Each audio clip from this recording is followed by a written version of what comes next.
Now the Three Martini Lunch with Greg Corombos and Jim Garrity. And welcome, everyone, to the Three Martini Lunch, along with Jim Garrity of National Review. I'm Greg Corombos of Radio America. We've actually got 4 martinis for you today, and 2 of them are good. So happy Tuesday, everyone. Let's start with good martini number 1 here, Jim. And we've seen this wave of longtime Democratic House members heading for the exits, most of them waiting at least till this term is over, as they see that it's very unlikely that Republicans will lose control of the House this year, and probably as long as the current state congressional maps are drawn the way they are. And so the latest that we see leaving is New Jersey Congressman Rob Andrews, but he is not waiting for the end of the year. He is leaving effective 2 weeks from now. Apparently, he's got a nice new job at a cushy Philadelphia law firm. However, at the same time, it's being reported that he is facing an ethics committee investigation over a family trip to Scotland, paid for with campaign funds, the use of $30,000 of campaign money to pay for flights, luxury hotel stay, and on and on. So people are wondering whether that might be the real reason he's heading for the exits. But either way, Nancy Pelosi's got a lot fewer friends coming back next year, that's for sure. Yeah, I mean, let's keep in mind this is a Democratic district, so it's not a great opportunity for Republicans, but the timing is just weird. And if you are suspicious-minded, kind of delicious in that Rob Andrews, it could be a near guarantee for re-election. Like I said, this is a heavily Democratic district. Booker did well. If somebody's resigning, maybe, they'll resign Congress in the middle of a session to take an ambassadorship or, head up some particularly prestigious think tank or something like that. To join a law firm? Really? When you hear this, you think, okay, either he's got unbelievable money problems, and that's the issue, because obviously he'll be making buku bucks over at the law firm, or he's leaving town before the sheriff comes in. Kind of suspicious and odd for that.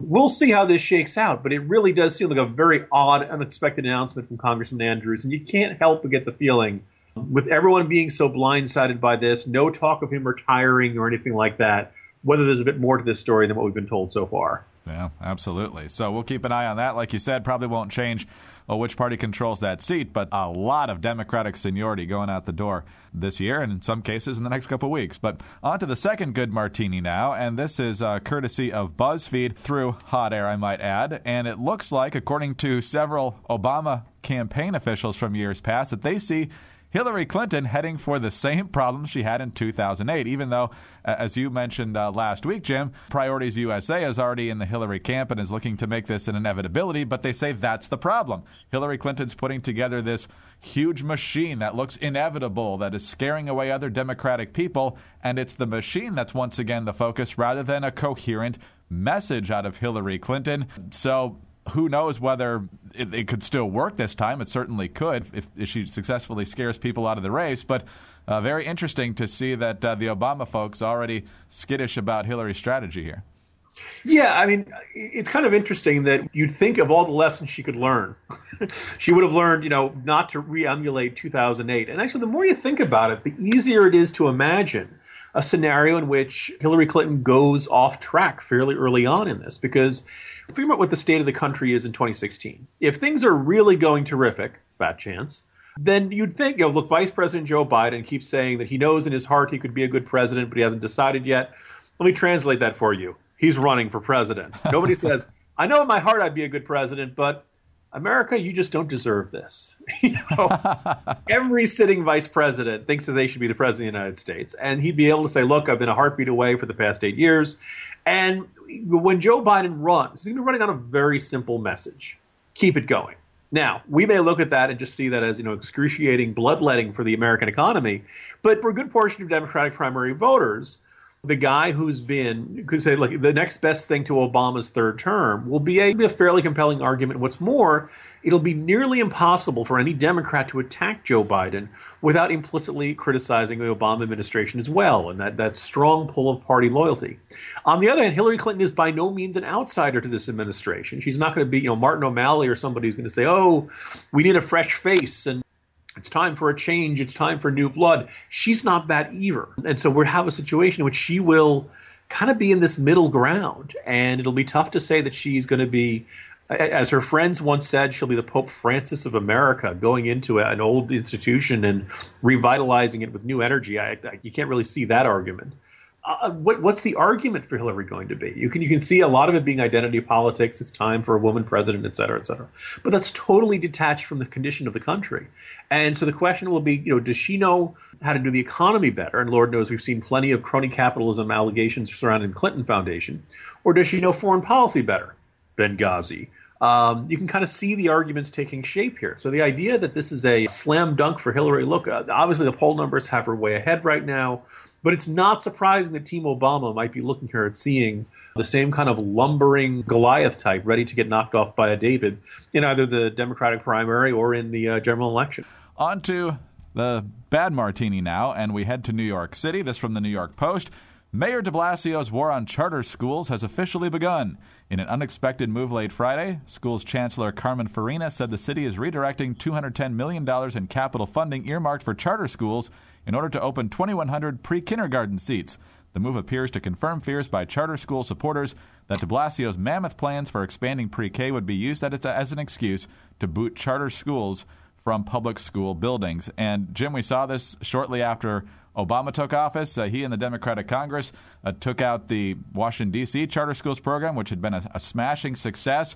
And so, obviously, loyalty to the teachers union is a major factor here, but the idea that they're basically forcing kids into terrible schools is not only bad in and of itself, it's got to be a losing campaign issue for them.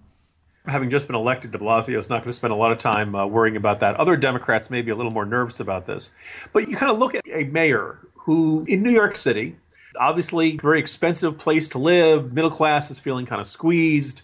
Crime is obviously better than it was during the bad old days, but it's not like it's completely gone away. Basic city services, they forgot to snowplow the Upper West Side the other day. You look at all the problems of New York City, and they've just elected a man who believes that the two biggest problems facing the city, and the ones that he's going to address first, are horse-drawn carriages in Central Park and charter schools. People of New York, did you elect a crazy man to be mayor of the city? These are seriously the biggest priorities for this guy, is destroying. One is this, wonderful tourist attraction. But then the second thing is probably the biggest and most significant education reform effort. It is a straight up pay up to these teachers unions. And the idea that, I don't know whether this is DeBlasio and his crowd, they all send their kids to private schools so they don't worry about this sort of thing, or what it is. But talk about cutting off your nose to spite your face. I mean, this is bad politics. It is awful policy. It is hurting the people it's supposed to help the most. And it's just kind of a gallingly brazen bit of monopolism on the part of teachers unions to try to, strangle these reforms in the crib before they can take root. We have our bad martinis, but this is a particularly appalling martini today, Greg. Yeah, and for all this talk from him about income inequality being one of the biggest problems, and Obama being on that same message, you talk about inequality of opportunity. Holy cow. I mean, some of these inner city schools are just deplorable. And to have a chance at a real school, I don't know how many people have seen Waiting for Superman or stories like that, and how passionate these people try to basically win the lottery to get their kids into these good charter schools, and the devastation when they don't is just amazing. And the fact that they wouldn't embrace that idea is just crazy. So, all right, on to the crazy martini now, speaking of crazy. And, Jim, we've talked from time to time about the situation in the state of Oregon. As bad as the Obamacare federal exchange has been, the state exchange in Oregon has been even worse. As far as I know, there's still nobody really signed up, and now we're starting to find out why. This is from KATU.com. The FBI is now in on the case because apparently the Cover Oregon folks were basically bamboozling the federal government by making them think they were further along in building this exchange than they were, sending them glossy photos of the homepage and all this other stuff to keep the millions of dollars flowing in. Basically, other states were using what's called the waterfall approach to build their portals. The story goes, picture it as a car assembly line. First you build the frame, then you add the wheels, then you add the engine, and so on. However, it was an iterative approach in Oregon. Imagine an extremely blurry picture of a whole car, and with each iteration, the picture was supposed to grow a little more clear. In other words, it looked really flashy, but it didn't actually run. So, sorry, taxpayers, you got fleeced. Now, I had talked about the idea of taking every state's exchange, because we've heard all kinds of problems. Hawaii had a mess for a long time. Minnesota was having unbelievably long wait times, more than an hour, which you called for assistance. Maryland's way over budget, still not ready to go.